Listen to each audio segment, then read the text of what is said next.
皆さんこんにちは、しゅんと申します。ギターを始めてすぐにこのギターの指板状の音、どこにどの音があるのかっていう壁にぶち当たりませんか？コードを押さえられるようになったりとか、楽曲コピーできるようになったっていう方でも音がどこにあるのかわからないっていうことはたくさん今までいらっしゃいました。これがギターを難しくしている、挫折してしまう原因の一つだと思っているので、もしまだここの指板状の音、どこにどの音あるのかわからないよっていう方は、なるべく早く知っておいてほしいので、今日は動画を撮っています。今日はその指板の見方を5つのステップでお伝えしていこうかなと思っております。で、動画なのでわからないところとか止めたりとか巻き戻してみたりとか、分かっているところは逆にスキップしてみたりして、今日はこの指板の地図を手に入れるっていうのをじっくりやっていきたいと思います。まずステップ1です。レギュラーチューニングのおさらいをしておきましょう。ギターを始めたらまずやんなきゃいけないのはチューニングですよね。チューニングっていろんなやり方があるんですけど、レギュラーチューニングっていうのはその中でも一番一般的、一番よく使われているチューニングの方法になります。まず6弦から E に合わせますよね。で、次5弦。これは A ですよね。で、4弦。これは D です。で、3弦が G。2弦が B。で、1弦が E です。はい、OK。今日お伝えするのはこのレギュラーチューニングっていうのを前提としてお伝えしていきますので、まずはこのレギュラーチューニングをしっかりやっておきましょう。ステップ2です。ステップ2は、このギターの指板状の音は12個しかないっていうのを知りましょう。ギターって一般的には弦は6本あって、フレットは大体22とかがあるかなと思います。だから 22×6 なんで、132個音が大体あるかなと思います。多すぎって思いますよね。でも音楽に使われている音っていうのは基本的に12個でできてます。で、これはちょっとピアノの鍵盤で見た方が分かりやすいかなと思うので、一旦ちょっとピアノの鍵盤に移りたいと思います。ではピアノに移動してきました。ピアノの白い鍵盤を白鍵、黒い鍵盤を黒鍵と言います。じゃあこの鍵盤の中で C がどこにあるかっていうと、黒鍵2つ固まっているところと3つ固まっているところがあるんですけど、この2つ固まっているところの左下、ここが C になります。じゃあここの C から1個高い C、ここの C までに白い鍵盤が1、2、3、4、5、6、7。で、黒い鍵盤が1、2、3、4、5。7たす5で12。全部で12個の音があります。で、この高い C からさらに上の高い C。ここの間も結局12個なんで、音の高さが変わるだけで、この12個の音が繰り返されているだけです。はい、今ピアノの鍵盤で確認しましたけど、これはギターになっても同じです。結局その12個の音がこの指板状にいっぱい散りばめられているだけになります。同じ C でも高い低いはあるにしても、この中には12種類の音しかないっていう風に考えると結構いけそうな気がしませんか？じゃあその12個の音がどんな配置になっているのかっていうのを把握して理解する。そのための地図を手に入れるのが今日の動画の趣旨になります。ここではまず音は12個、12種類しかないんだっていうことを押さえておいてください。はい、続いてステップ3です。ドレミファソラシド。これメジャースケールと言います。それと度数。これの関係を理解しましょう。そう、メジャースケールっていうのはドレミファソラシドのことなんですけども、これを少し音楽的に見ていきます。C から1個上の C まで。この間に12個の音があるんですけども、この12個の音をあるルールに沿って音を選んでいく。音を選んでいったこの音のセット。これをスケール、音階。日本語で言うと音階です。スケールと言います。聞いたことある方もいらっしゃると思います。さっき言ったメジャースケールとかマイナースケールとかペンタトニックスケールとかマイナーペンタトニックスケールとか、このスケールっていうのはさっきこの12個の音の中からあるルールに沿って音を選んでいく。その選ばれた音のセットのことを言います。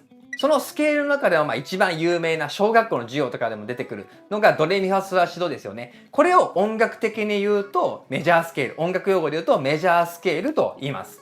で、一応言うとドレミファソラシド、ドは C ですよね。C を基準に作られているので C メジャースケールっていうのが正確ですよね。で、このメジャースケールっていうのはとてもシンプルなルールでできてます。ギターで弾くよりも、まずはピアノの鍵盤を見た方が分かりやすいと思うので、またちょっとピアノの鍵盤に移動したいと思います。はい、またピアノに移動してきました。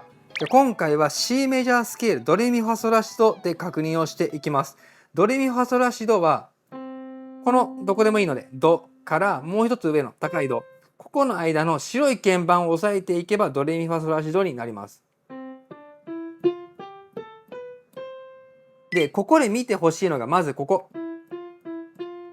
E と F と B と C の間。ここの間だけ黒鍵。ここがありません。で、ピアノっていうのは隣の鍵盤に移動すると音が半音変化します。ということは E と F、B と C の間は半音しか変わらないということです。で、黒鍵があるやつ。こことか。この銅から見た隣の音はここです。ということは、ここの黒鍵が間にある発鍵っていうのは全音、半音2つ分、全音音が違うということです。ということは、このドレミファソラシドメジャースケール C メジャースケールっていうのは基準の音から全音全音ここ半音全音全音全音ここから上は半音この音の間隔並び順で音を並べると、メジャースケールになります。はい、今ピアノで見たことを次はギターを使って見ていきます。ギターは1フレット移動すると半音音が変化して2フレット移動すると先ほどピアノで見た全音分音が変化します。じゃあそれを踏まえてじゃあ2弦の1フレットここの C からメジャースケールをこう横に移動させていくとこんな感じになります。これをさっきの全音半音の間隔を見ていくと基準となる C から全音全音半音全音全音全音半音全音全音半音全音全音全音半音っていう風になります。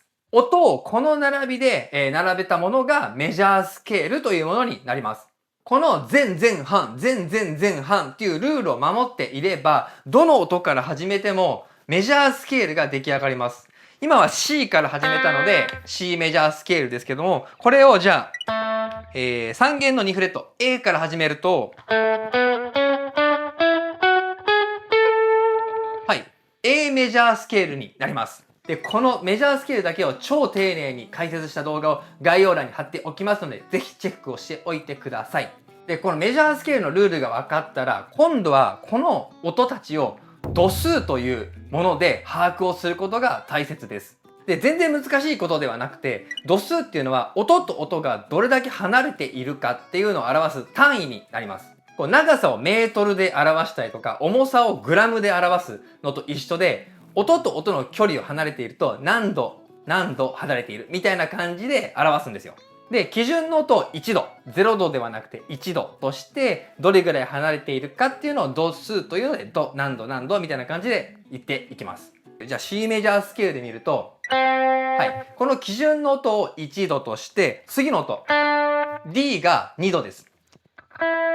E が3度 F が4度 G が5度A が6度 B が7度で1オクターブ上の C が8度っていう風に数えます。で今これは基準とする音今 C から見た距離なので例えばじゃあこの D から見た E は何度かっていうと D を1度とした時に E は2度みたいになります。基準とする音からどれだけ離れてるかっていう風に数えていくのはこの度数っていうものになります。でこの度数で見ることがこのギターを弾いていく上でめちゃくちゃ大事です。今日お伝えするこの指板の音の覚え方に関してもこの度数がめちゃくちゃ大事なのでこれは必ず押さえておいてください。で度数についても本当度数のことだけを詳しく解説した動画を概要欄に貼っておきますのでぜひチェックをしておいてください。はい、続いてステップ4です。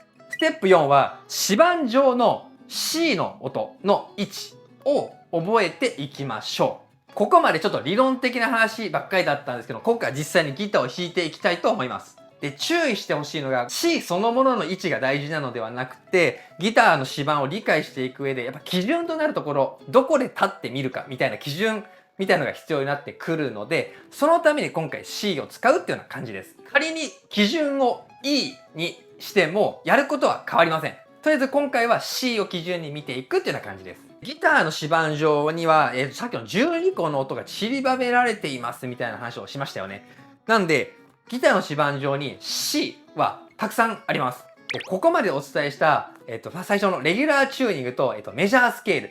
この2つを使えば指板上の C の位置は割り出せます。一つずつ見ていきたいと思います。じゃあまず、じゃあ6弦からいきましょうか、6弦。6弦のレギュラーチューニングは E ですよね。E ってことは、この E から半音上がったら F、全音 G、全音 A、全音 B。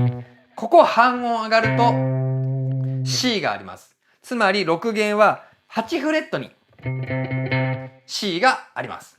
で、さらに C から1個高い上の C まで12個の音がありますよっていう話をしました。っていうことは、8に12を足した20。8、9、10、11、12、13、14、15、16、17、18、19、20。ここも C です。っていうのを全部の弦をちょっと軽く見ていきましょうか。次に見たいのはじゃあ5弦ですよね。5弦は A です。A ってことは、全音上がると B、半音上がると C。はい。5弦、3フレットに C があります。3フレットに C があるってことは、3に12を足すと15フレット。つまり、12、13、14、15。15フレットにも C があります。次、4弦ですね。4弦は、これは D ですよね。D ってことは D、E、F、G、A、B、C。はい。ってことは、4弦は10フレットに C があります。ってことは、さらにここに12を足すと22。ってことは、13、じゃあ13じゃないわ。11、12、13、14、15、16、17、18、19、20、21、22。ここにも C があります。次、3弦ですね。3弦の開放弦。レギュラーチューニングが G ですよね。つまり G、A、B、C。3弦の5フレットに C があります。5フレットってことは12を足して17。12、13、14、15、16、17。ここにも C があります。じゃあ2弦は B なので1フレット上がると、ここに C があって、1フレットに、1に12を足すと13なので、ここにも C があります。じゃあ最後に1弦。1弦は E ですよね。っていうことは、6弦と一緒です。8フレットに C があって、さらに20フレットに C があるっていうようになります。今日はこの中でもとりあえず5弦の3フレットと、3弦の5フレット。この2つを覚えてみるっていうようにしてみてください。続いてステップ5です。最後のステップです。最後のステップは先ほど確認した C の位置から他の音がどういった位置関係にあるかっていうのを覚えていきましょう。で、ここからが本番です。ここまでお伝えしてきたことを使って今まで丸暗記していたことを理解に変えていきます。で、何をするかっていうと、先ほどお伝えした C の位置、ここを1度として他の度数がどういった位置関係に配置されているかっていうのを見ていきます。音名を一つ一つ覚えていくんじゃなくて、基準となる音から各度数がどういった位置関係にあるのかっていうのを形で覚えていくんですよ。で、この形を覚えることでギターの特性上ガバッとずらすとキーを移動させることができます。例えばさっきのこのメジャースケール、C メジャースケールをそのままの形、ガバッと全音分高くすると、はい、これ D メジャースケールです。こんな感じで、今からお伝えする1度から見た各度数の位置関係っていうのを覚えてしまえば、今回基準としている C 以外の音が基準になっても、どこに何の度数の音があるのかっていうのがわかるので、各音を暗記するんじゃなくて、その度数で音を把握することができるようになります。じゃあまずは基準度数の5弦の3フレット。ここの C にしてみます。で、ここを1度とすると、じゃあ2度はどこにあるかっていうと、同じ弦の全音上。5弦の5フレット。ここに D があります。じゃあ続いて3度の E を見ていきます。3度の E なので、この D からさらに全音上がる。っていう風に今回は見るんではなくて、こっち。4弦の2フレット。ここを3度の位置関係として見ていきます。1度から見たら1個細い弦に行って1フレット分下がる。この位置関係。5弦を1度とした時の3度の位置関係になります。じゃあ続いて4度は3度から半音上がったところになるので、4弦の3フレット。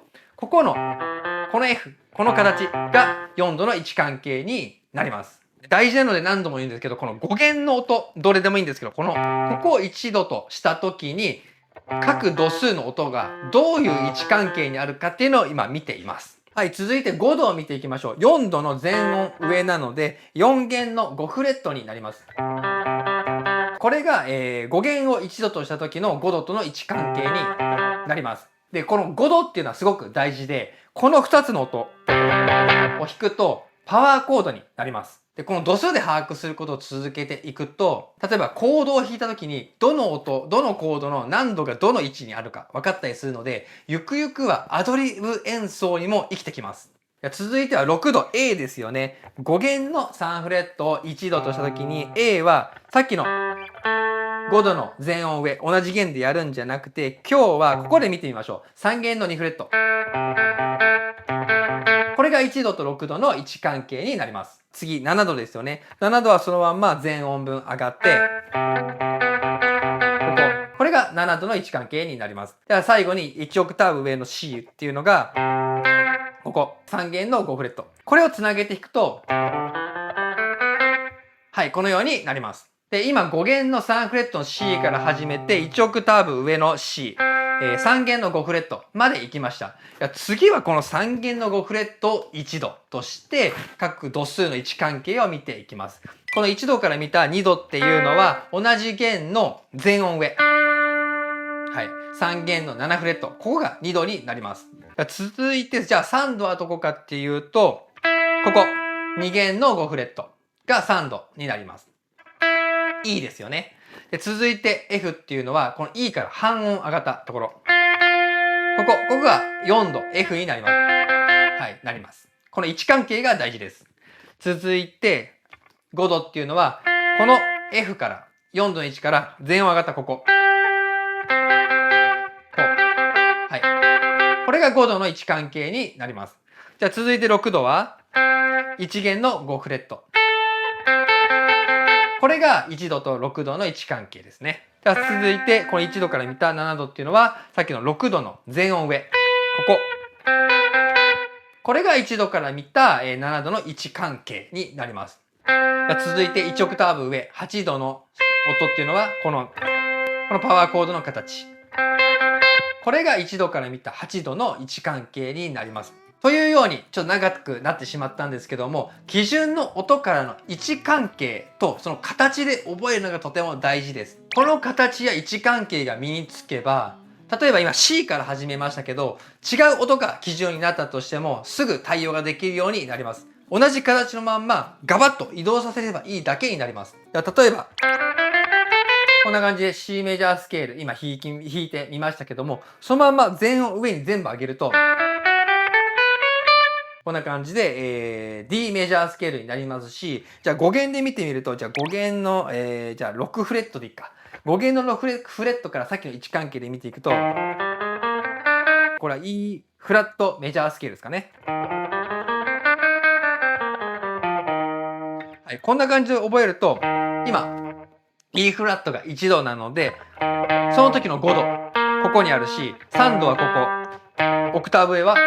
こんな感じで、位置関係と度数で覚えることによって、どんなキー、何を基準にしても弾けるようになります。どんな曲、どんなキーにおいても、結局全部が平行移動していくだけになるので、これはちなみにコード進行も一緒です。これを繰り返していくと、どんな曲でもどのキーでも度数として見えるようになってきます。ちょっと難しく感じた方いらっしゃると思うんですけども、この考え方で指板を見るっていうのは絶対やってみてほしいです。ということで今日の内容いかがでしたでしょうか？ちょっと難しい話、難しく聞こえた方いらっしゃると思うんですけども、僕も最初難しいなと思いながら、ギターを始めて3ヶ月ぐらいの時、この頃からこれを教えてもらって、もうずっとコツコツコツコツ地道にやっていって、今、弾けるようになっているので、コツコツコツコツずっとそういう視点で見ることが大事だと思います。絶対できるようになると思うので、やってみてください。